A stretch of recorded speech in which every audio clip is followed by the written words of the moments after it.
Hello, everyone. Welcome to How to Read Chinese Poetry podcast. I'm Zong-qi, the program host. In this podcast program, my colleagues and I aim to introduce cutting-edge scholarship on Chinese poetry to a broad general audience. We will present 52 episodes covering the major poetic genres developed over China's long history. Each episode features close reading of one or more of the best-known Chinese poems, with an aim to illuminate their literary greatness and cultural significance. For all the discussed poems, Chinese text, English translation, romanization, and brief notes are provided at our website, howtoreadchinesepoetry.com. By following the 52 episodes, listener will gain a bird's-eye view of the thematic, formal, and generic evolution of Chinese poetry from antiquity to the modern era. Instruct and delight is what we wish to accomplish in each talk. Without further ado, let's begin.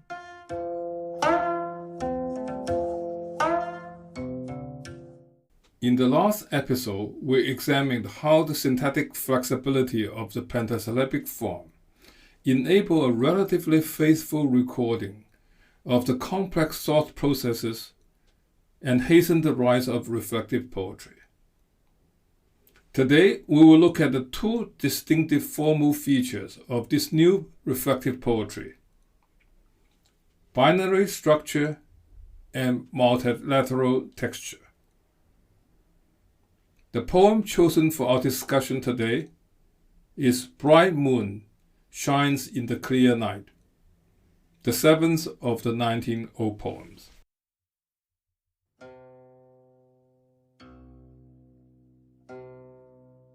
Bright moon shines in the clear night. Bright moon shines in the clear night. Crickets chirp near the eastern wall. The jade handle points early winter. The myriad stars, are they crowd into one another? White dew gathers on wild grasses. The cycle of seasons suddenly changes again. Cicadas buzz among the trees. Dark swallows, where have they gone? Once we were friends, studying together. High you soared, strong, beating wings. Our friendship you have not remembered, and abandoned me like a footprint left behind. Salver and willow, dipper in the north, or drawn ox that cannot carry a yoke. Truly, without the firmness of a rock, what good can you gain from these empty names?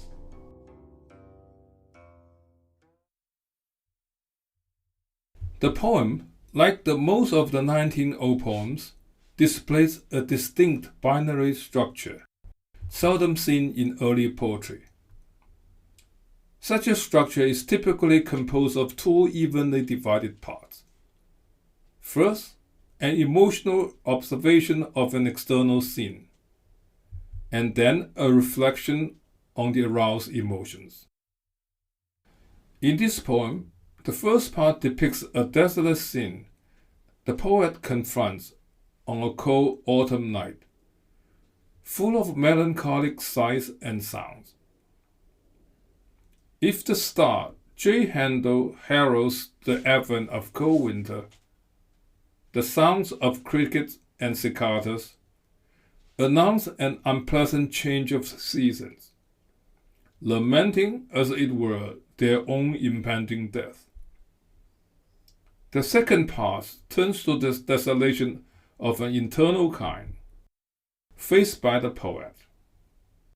Depressing thought of abandonment by an old friend and a deep frustration with career setbacks, aggravated by that friend's success. To extricate himself from these bleak reflections, the poet turns to human transience as a means of consoling himself. Since death will claim us all anyway, he consoles himself that his friends' successes, names, ranks, titles, really mean nothing. He imagined asking him, quote, "Truly, without the firmness of the rock, what good can you gain from these empty names?" Unquote. Unlike the poem discussed in the last episode, the transition between two parts is rather abrupt. This abruptness, however, is more than compensated by a rich network of textual resonance between the two parts. In the second part, the poet conveys his criticism mainly through metaphorical images. For instance, the image of soaring bird beating its wings is intended as a satirical metaphor for his friend's unscrupulous self-advancement. The star names, the southern winnow, dipper in the north, and the jaw ox are all used metaphorically to suggest emptiness or even falsehood, because the stars are anything but these objects and animals. It seems the poet is here thinking not only of the empty false friendship, but also of the hollowness of his friend's success. It is important to note that all these star metaphors strongly resonate with the real star depicted in the first part. This textual resonance activates connections between the two parts, leading to a melancholic blending of the desolate scene and woeful utterances. As indicated by the color coding in the accompanying text provided at the website, the network of textual resonance signifies the emergence of poetic texture in pentasyllabic poetry.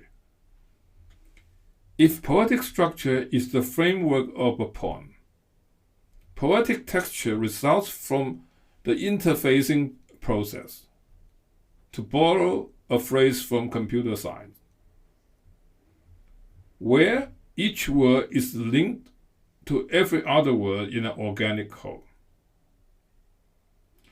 Just as networking denotes a process of multilateral linkage, poetic texture means a process of multilateral interplay among words and images in a poetic text. Panning out still further from the poem, we can think some more about poetic texture in relationship to written poetry. Consciously crafted poetic texture, in my view, is the product of solitary poetic writing, a quality hardly possible in collective oral composition. The conditions of the latter essentially preclude subtle poetic texture.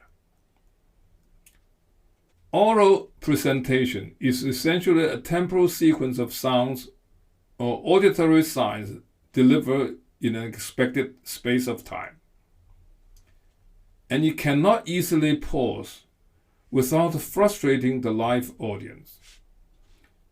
Composer-performers must constantly think of what to say next.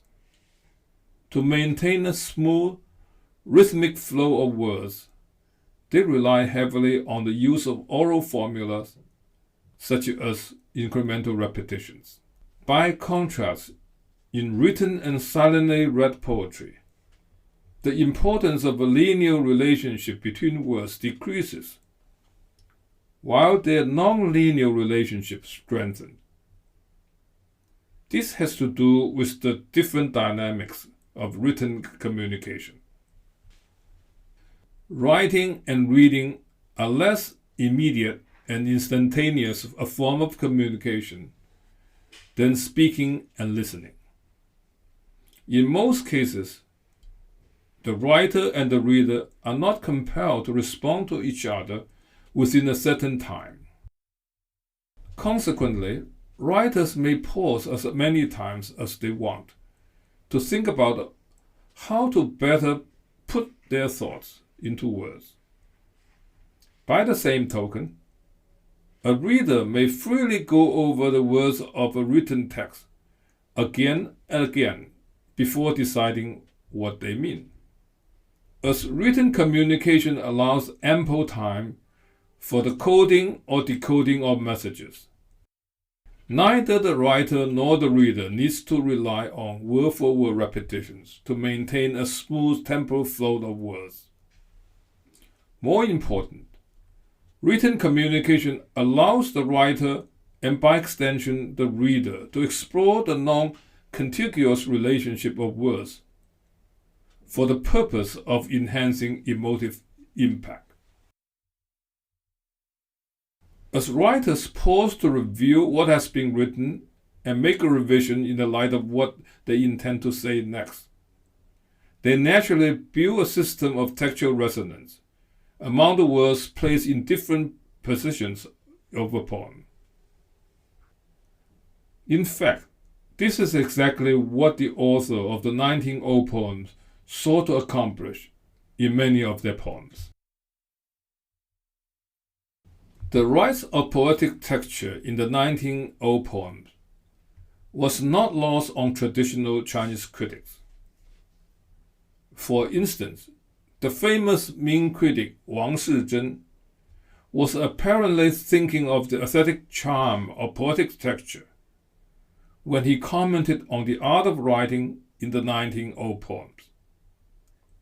He writes, quote, "When these ancient people wrote, if there was a forward movement, there must have been a backward movement. If there was a thrust downward, there had to be a thrust back upward. To soar like a startled wild goose, or to wind along like a swimming dragon. This is the way we follow their rules of composition, and the way we seek to understand their meaning. Having grasped this point, we'll understand why this poem, namely the 1900 poems, are thought to be seamless, like a cloth made by heaven." Unquote. Indeed, in the 1900 poem, both the binary structure and multilateral textures are born of a constant movement between outer and the inner worlds in the poet's creative process. In turn, they activate a similar movement in the mind of the reader. The intensification of this mental process can lead to a point where the boundary between the external and internal dissolve, and a poetic vision emerge. That's all for today. Thank you for listening. I hope you enjoyed the talk. Let us relax and listen to a reading of the poem in Mandarin. 古诗19首，明月皎夜光。明月皎夜光，促织鸣东壁。玉衡指孟冬，众星何历历。